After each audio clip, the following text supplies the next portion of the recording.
பேசிக்கா எல்லா ஃபேமிலிக்கும் குறைஞ்சபட்சம் 10ல இருந்து 15 லட்சம் ரூபாய்க்காவது கவரேஜ் வேணும் ஹெல்த் இன்சூரன்ஸ்க்கு. அதே மாதிரி அதை எடுக்கும் போதும் எந்த லிமிட்டுமே இல்லாம பார்த்துக்கணும். இந்த ரூம் ரெண்ட் லிமிட்னு ஒன்று சொல்லுவோம். ரூம் ரெண்ட் லிமிட்னா நான் ஹாஸ்பிட்டல்ல போய் அட்மிட் ஆகிற நிலைமை வந்துருச்சுன்னா இந்த ரூம்ல தங்கினா, அதாவது 5000 ரூபாய் மதிப்புள்ள ரூம்ல தங்கினா ஓகே அப்படின்ற மாதிரி இருக்கும். இது வரைக்கும் நான் உங்களுக்கு கவர் பண்ணிடுவோம் அப்படின்னு. அந்த ரூம் இல்லன்னு வச்சுக்கோங்க, அந்த 5000 ரூபாய் லிமிட் ரூம் இல்ல, 10,000 ரூபாய் லிமிட் ரூம் தான் இருக்கு, இங்க தான் நீங்க தங்கணும், இன்னைக்கு அட்மிட் ஆயிடணும் அப்படின்னு சொல்றாங்க. ஓகே பிரச்சனை இல்ல, 5000 ரூபாய் தானே எக்ஸ்ட்ரா நான் கட்டிட்டு போயிடுறேன் மக்கள் யோசிச்சுட்டு போய் அந்த ரூம்ல தங்கி ட்ரீட்மெண்ட் எடுத்தாங்க. மொத்தமா சர்ஜரி காஸ்ட், இந்த காஸ்ட், அந்த காஸ்ட் சேர்த்து ஒரு 3 லட்சம் ரூபாய் பில் வருதுன்னு வச்சுக்கோங்க. நீங்க ஒரு நார்மல் ரூம்ல அந்த 5000 ரூபாய் ரூம்லயே தங்கி இருந்தீங்கன்னா அந்த 3 லட்சம் ரூபாயும் மொத்தமா கவர் பண்ணிடுவாங்க. அதே 10,000 ரூபாய் ரூம்ல தெரியாம போய் தங்கிட்டீங்கல்ல, இப்போ என்ன ஆயிடுச்சுன்னா உங்களுக்கு இருக்க லிமிட் அதுல பாதி தான், 5000 ரூபாய் தான். 3 லட்சம் ரூபாய் செலவாச்சு. அதே ஆபரேஷன், அதே டாக்டர், அதே விஷயங்கள் தான். ஆனா 3 லட்சம் ரூபாய் தர மாட்டாங்க, 1.5 லட்சம் ரூபாய் தான் தருவாங்க. இதை கேட்கும் போதே எனக்கு ஏதோ ஃப்ராட் தனம் தான் தோணும். பட் இப்படிதான் ஒர்க் ஆகும். அப்போ ரூம் ரெண்ட்டுக்குன்னு சொல்லிட்டு லிமிட்டே இருக்கக்கூடாது.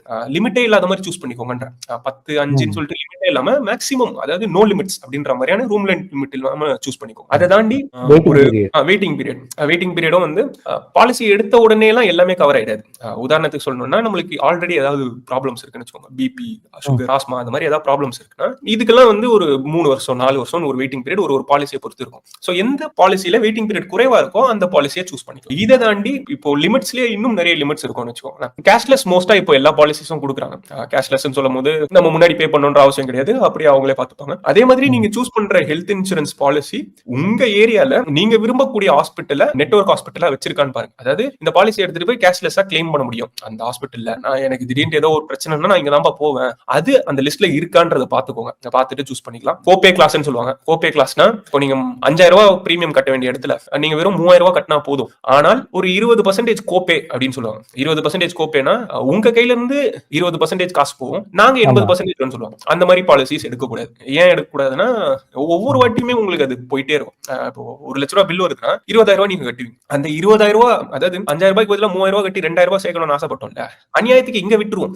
ஒரு 2 பில் வந்தா போதும், அங்க சேமிப்பே நடந்திருக்காது, நஷ்டம் மட்டும் தான் நடந்திருக்கும். அதனால கோபே கிளாஸ் இருக்கக்கூடாது. சோ இந்த மாதிரியான பேசிக் கண்டிஷன்ஸ் எல்லாத்தையும் பார்த்துட்டு மேபி ஒரு இன்சூரன்ஸ் ஏஜென்ட்டோ யார்கிட்டயும் நீங்க போறீங்கன்னா எல்லாத்தையுமே எக்ஸ்பிளைன் பண்ண சொல்லுங்க. இது எல்லாமே புரியணும், ஒரு செக்லிஸ்டோட போங்க.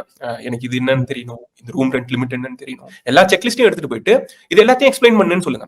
என்ன இருக்குன்றதை விட என்னெல்லாம் இல்லன்னு கேட்டு, இது இருக்கு அது இருக்கு இது இருக்குன்னு கதை சொல்லுவாங்க. அதுக்கு பதிலா எது இல்லைன்னு சொல்லுங்கப்பா அப்படின்னு சொல்லிட்டு அதை தெளிவா கேட்டு அதுக்கப்புறமா டிசைட் பண்ணிக்கோங்க. ஸோ இன்சூரன்ஸுமே நம்ம கஸ்டமைஸ் பண்ண முடியும் இல்லையா? எனக்கு இதெல்லாம் இருக்கணும், அதெல்லாம் இருந்தா எனக்கு ஓகே, இது தேவை அது தேவை அப்படின்னு.